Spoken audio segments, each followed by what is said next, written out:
ما شاء الله تبارك الله إيجار رسولك يا روانا لو قبل إيش بيجتين صراحة هذا الفيديو كانت لو ينتظرون دقيقتنا فيديو مال قوتني لايك قوتني شير قوتني كسمة سبسكرايب قوتني جدا مال قبل تفتسين بوجه جنبي سيروه باين كيسا بورصة كسمة اللي مسايقة كودا غرغرة جولة كنا خورنا جدا جتني ولا تناندر اللي وقعتنا أوردري ولا تنجرتني كبار كنا مو يروج القباتي في الجرا أجرو مو بيوند نسيني دفتر نسيني وانا لما قبل بورصة مسايقة في كودا جدا سلام تلين دقيقة السلام عليكم ورحمة الله وبركاته أكم نجاح جتني أبوليان في ذلك كبجمع وكبجمع فيا كسني على من نسأل من كيسن دلقات يا مال فكاسين جتنا بلغاية الحمد لله اسم درس بلدك في حولك يا إيجا أسام با اسم نوجين كوتا مشاري كانت لي على تنجت شورا فيسها لنا كذا كده غير الزمن تأذي ما شاء الله تبارك الله وسوام هذا الدرس ثاني جتورا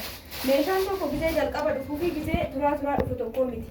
Kanaaf daddaftanii waan haarawaa kana ijoollee teessaniif sarpiraayiz godhuu dandeettan. Kana qofaa miti waan meeshaalee barnootaa kan jedhani.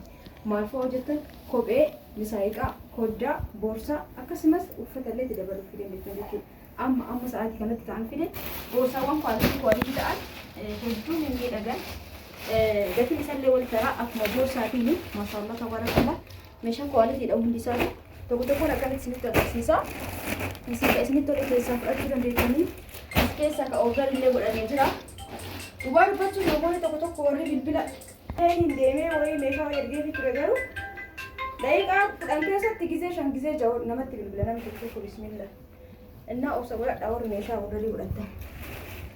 Akkana meeshaan kun hunduu garaagarummaa qaba. Garaagarummaa isaa isinitti agarsiisa. Kun 3PC jedhama. Gisee fidamu.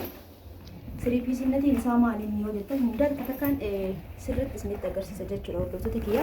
Kun hunduu gatii isaa tokko miti. Akkasumallee immoo qulqullummaa isaallee agarsiisa.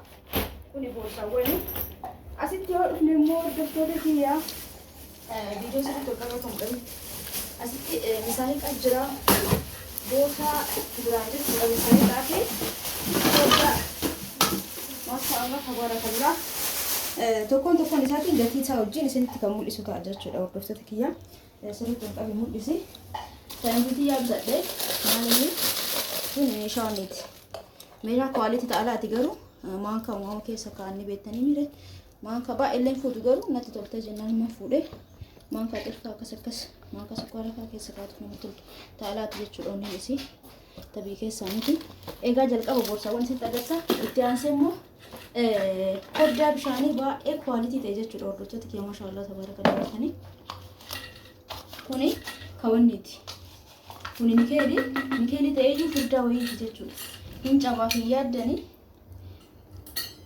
Kun dhimbii baqqabaa keessaa nikeelii hordoftoota kiyya koddaa gisee dhiqan akkana xiqqoo afaan bal'atu wayya maaliif yeroo dhiqan yoo kolbatti hin dhiqamne namatti hin tolu.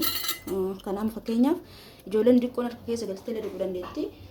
Waan akka xuma tokkoon illee onni isaatti martanii dhiquu dandeettu jechuudha barbaadan asiin banama yookaan bakka sana hin banni asiin dhugama jechuudha. Saniin booda kun itti inni jedhama. Maashaallah. Hundarraayyuu filee jira ka barbaadan isin fudhatu. Ibsa kanatti ta'uun dura jalqaba boorsaa isinitti agarsiisa. Akkamitti isinitti agarsiisa. Gara tokko godheetiin eegasii tokko fuudhee isinitti agarsiisa jechuudha. Gatii isaa wajjin. Kunoo piinkii matanarraa eegalu guutummaa isii akka mul'atutti toraaru sirriitti dhiyeessitellee baay'ee waan hin ta'ini. Kunoo tun jiddu galeettiidha. Haga gola 6-7 ta'uu dandeetti. Boorsaan rakkoo hin qabu. Asiin dhiphifamuu danda'a, dheereffamuu danda'a waan ta'eef meeshaan isaa ordinaala bareedaa ta'uu malee jechuudha. Maashaallah tabarakallah. Kunoo asitti wanti tun keessaa baati. Faashina jechuudha hordoftoota kiyyaan faashina amma dhufe. Kun akkanuma keessa kaa'an waan tokko asii yookaan asiin ni mul'ata jechuu isaaniitii fi hedduu bareeddi. Namni qabdi. Matsaafallee fuudhaa, daftarallee fuudhaa, misaayiqallee fuudhaa as keessatti fakkeenyaaf as keessa misaayiqaa ta'uu danda'a, daftara ta'uu danda'a. As keessa immoo matsaafallee magaalaa kanatti matsaafa ijoolleen baay'een hin deemtu achuma dhufa. Kunuu as keessas kun inni qabu. Quality da jechuudha hordoftoota walumaa galatti. Kanaaf hundi keessanuu fudhachuu dandeettan. Gatiin isaa meeqa hojjettan qabna. Kana ta'ee ka qarshii 2,000 jira, ka 1,800 illee jira kanuma ta'ee lammaffaan isaa jechuudha. Kuni haala isaanii wal fakkaatatti kaasuun tagarsaa kunillee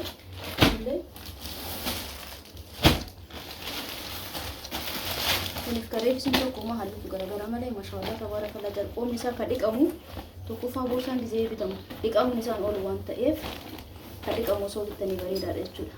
Kun cinaa isaatillee kana qaba siitareefiti tuni egaa hordoftoota kiyya dhiifama guddaa osoo viidiyoo waraabaa jiru namni natti dhufe egas booda viidiyoo addaan hin kutu jedhee haasawa dhiisee viidiyoo waraabee geesse sagalee amma irratti dhaa jira jechuudha. Bakka ammaa kanarraa kaasee gatiin isaa meeqa jechuu dandeetanii boorsaan kun akkuma kwaalitiin isaa garagaraa gatiin isaallee garagaraa ka 3 piece sanii irraa isatu irra huddiidha ka amma fide kanneen keessaa kun isa orijinaala jechuudha. Hordoftoota hundi isaaniitu orijinaala wanni isaa garagaraa ta'u malee diizaayin isaatii fi akkanatti jira miti roonni isaa garagaraa ta'u malee hundi isaatu tokkoffaa jechuudha. Amma kunis maashaallah tabarakallah yoo akkanatti ilaaltan shaama isin fakkaatu danda'a. Boorsaa gizee bittan shaamaan bitina akka sharaa caammaa agartanii xankarri ka jedhu jechuudha. Yoo miiccanillee shaamaan appiin sun hin ta'u. Kun amma yoo fageenya irra ilaaltan shaamaa isin fakkaatu danda'a garuu shaamaa miti. Garaan isaa keessillee maashaallah tabarakallah boorsaawwan kanneen gatii 3tu jira boorsaa kana keessa jechuudha. Ka qarshii 2,500 jira, ka qarshii 3,500 jira, ka qarshii 2,800 jira kana keessa kan mul fuudhe kun 2,800 maashaallah tabarakallah kunu isuma kana ta'ee lammaffaan isaa 1,800 gabeerra ni jira jechuudha. Kanuma ta'ee garuu jalqoom isaatu dhiqqoo garaagarummaa qaba. Kama amma diimaa kana ta'ee ka 1,800 jira jechuudha gabeerra fannifamee ka gurguramu lammaffaa isaati garuu inni orijinaalli isaa 2,800 akkasitti garaagarummaa isaa waan dhiqqoon beektanis ni jira. Qaamni isaa kuni shaama ka ta'e jechuudha. Kun amma harkaan qaqqabdanii ilaaluu hin dandeettan malee viidiyoo irra shaama fakkaatu danda'a. Ka carqii shaakaraa agartanii akkasii boorsaawwan kun hundi isaatu shaakaraa. Ka amma fide kanneen keessaa ka gatiirra kasana bira jiru ta'amma fuudhetan. Ta'amma harkarra fuudhatun tokkoffaan isii 5,500 lammaffaan isii 5,500 inni kun tokkoffaa isaati qarshii 2,300 kun 2,300 na bira jira. Ka diqqoo saayiziin isallee diqqaa kana gadi hin finne garuu 0 kifilii 0 hin ta'u kan amma fide kana keessa hin jiru. Waan kwaalitiidhaan diqqaa ni dhabe kan diqqa jedhee fuudheen fakkeenyaaf daa'imati jettuu diqqoo ni guddate isin amma 0 kifilii kutaa lammaffaa jirti jechuudha. Inni lammaffaa jirti. Fakkeenyaaf amma akkamii akka isin galu isin hima. Ka barnoota dursa daa'imman barattu ni jira miti waggaa 3 waggaa lammaffaa baratte jechuudha. Gara kutaa tokkotu hunda barree gana isittuu diqqoo ni guddate ta'an diqqa jedhee fidu. Inni immoo widdii boorsaawwan afide keessaa isa kana. Inni kun baay'ee widdiidha. Gatiin isaa lammaffaan isaa qarshii 2,500 tokkoffaan isaa 3,500 garuu meeshummaan isaa itti baastanis garaa nama nyaatu hedduu jaaladhee jira. Baay'ee bareedaadha. Miiccitanis shaakaraa bareeda wayiiti akkasumas kunoo ziippii sanirra waan akka irsaasii laaphisii sarartuu garaagaraa as keessa kaa'atu dandeetti ijoolleen. Meeshummaan isaa hunduu nima qaba garuu inni kun 3 piece wanni inni jedhamee fi boorsaa lammaffaa san sirrii jaaladhan kan lammaffaa inni qabu san garaa isaa keessa jira banee isinitti agarsiisa. Warri dhuma viidiyoo kanaa turtan hundi keessanuu laayikii gochuu hin dagatinaa. Jiddummaan isin yaadachiisa laayikii godha warra gammaa laaltan. Kanaafuu kana baay'isee hin finne yoo namni barbaadu jiraate jedhe fide hangaroo yoo namni fudhatullee baatu fi kiyyanii fayyadama. Boorsaa gubbaa ijoollee yoo fudhatte diqqoo san hedduu jaaladhe ta keessaa tana baay'ee jaaladhe dhugaa isin hin jaa. Ijoolleedhaafis bareeda. Misaahiqaa isaan akka misaahiqaatitti haa godhan malee waa hedduuf tajaajilamuu danda'an. Isii tan ammoo wantoota meeshaalee barnootaaf barbaachisan iskiriiftoo, irsaasii, laaphisii, sarartuu waan garaagaraa kararii garaagaraa manumatti illee keessa naqatu danda'anii akkanatti illee keessa naqatanii fayyadamuu danda'an. Isii tana jaaladhee hedduu isaa meeshummaan isaa baay'ee bareedaa yabbuudha. Garaan isii keessa leezarii boorsaa nama olii dhoofaa jiru tana jechuudha. Sadiin tun akkana walirra gurguramu. Kun kan waanuma diqqoodha. Lamaan kun garuu maashaallah tabarakallah jaaladhee jiran fi kiyya. Kunoo ziippii akkana qabannaan illee qabatu dandeettanii kafannifatanii illee garaa isaa kana keessa immoo osoo bishaan itti jigee dhangala'aan garaagaraa itti keessa kaa'attanii deemtan karaa fa'a uffata ijoollee waan xiqqoo keessa hojjettan jiidhinsi leezarii jechuu garaan isaa keessa hin dabarsu bishaan maashaallah bareeda hedduu jaaladhee jira. Halluu piinkii jira kanatti jira kana tokkichuma fide jechuudhaan. Waaw baay'ee takka jaaladhee yoo akkana gadi babbawaa keessa kaa'atanii gadi qabatu ni danda'ama. Dhumarra mee fannifadhee isinitti agarsiisa.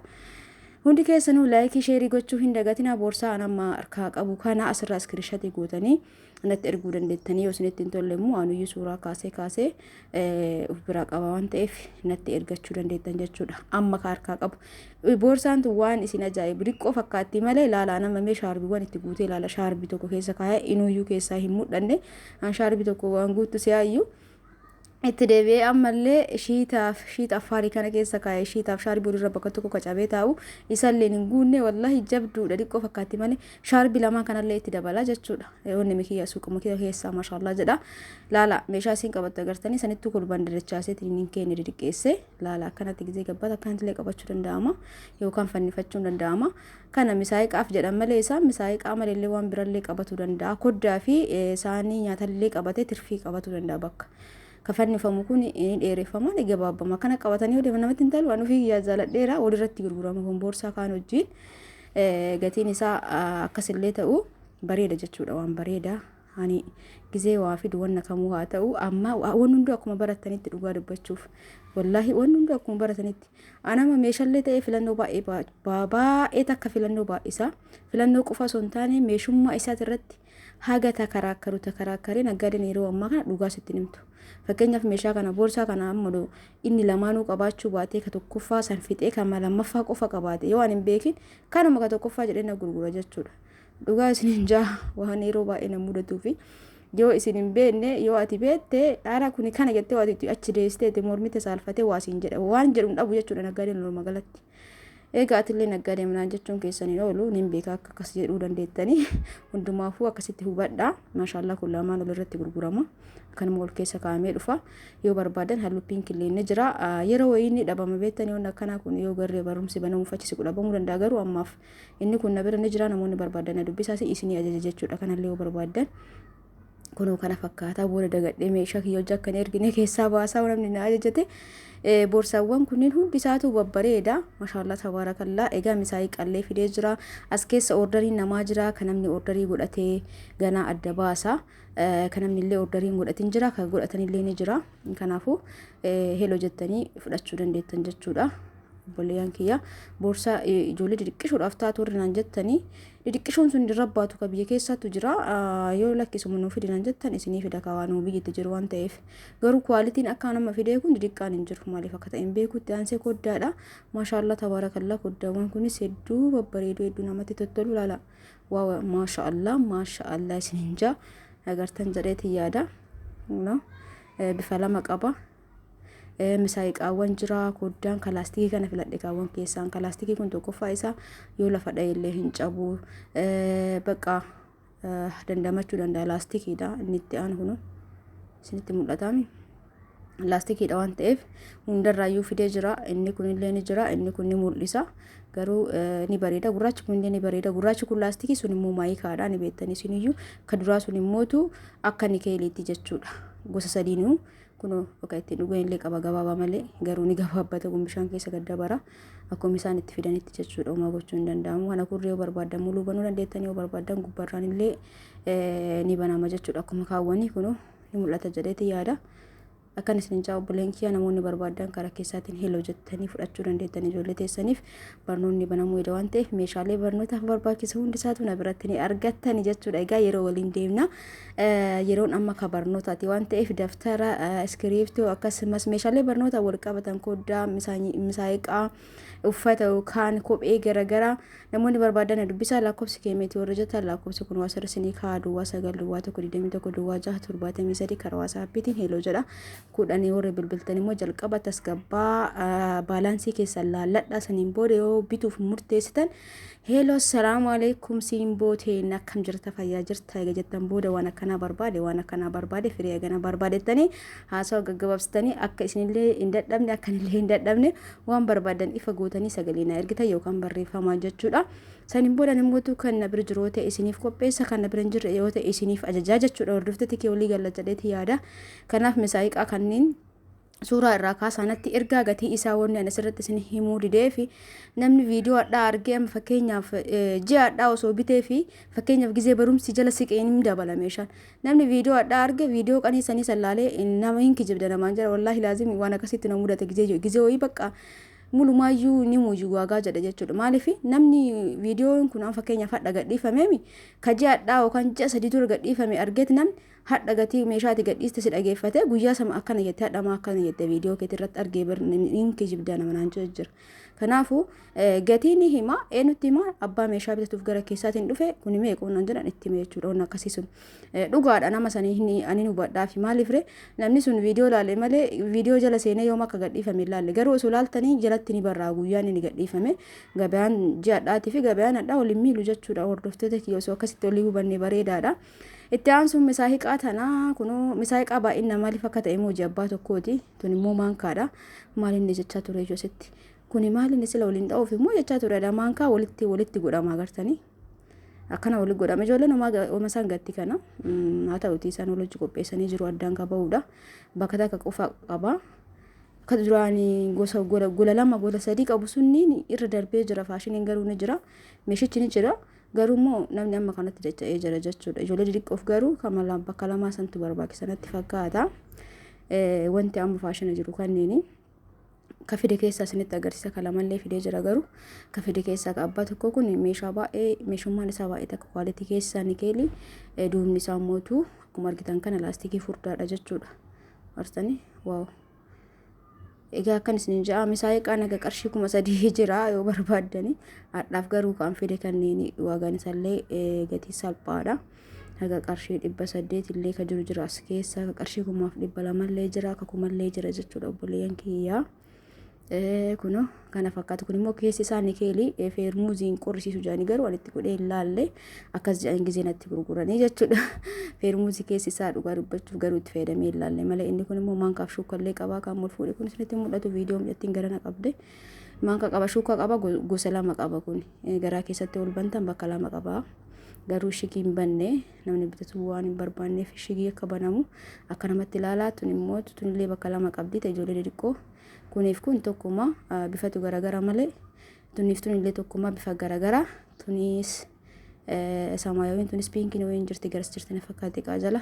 Egaa meeshaan qabadee dhufe kana fakkaata namoonni barbaadan karaa wasaappiitiin heloo jedhaa isin jaa obboleeyyan kiyya warra viidiyoo kiyya ilaalaa jirtan laayik sheer godhaa jirtan hundi keessanuu galatooma ulfaadhaa isin jaaladhaa isin kabaja hundi keessanuu bakkuma jirtanitti oolmaa keerii keessanaa oolaa isin jecha galatooma irra deddeebi'ee galatooma viidiyoo sirriitti na ilaalutti jirtanii viidiyoo nyaataa ilaalaa jirtan viidiyoo meeshaa viidiyoo uffata waan gadhiis nama 500 nama 400 ilaala jechuudha. Uumaa mitika yeroo takka waan nyaatuma qofa dalagamaare waan tokko illee hojjedduun gadhiifame ilaalaatiin yoo isinitti tollee banaa bira darbaa laayikii immoo sheerii immoo godhuu hin dagatinaan isin jaa.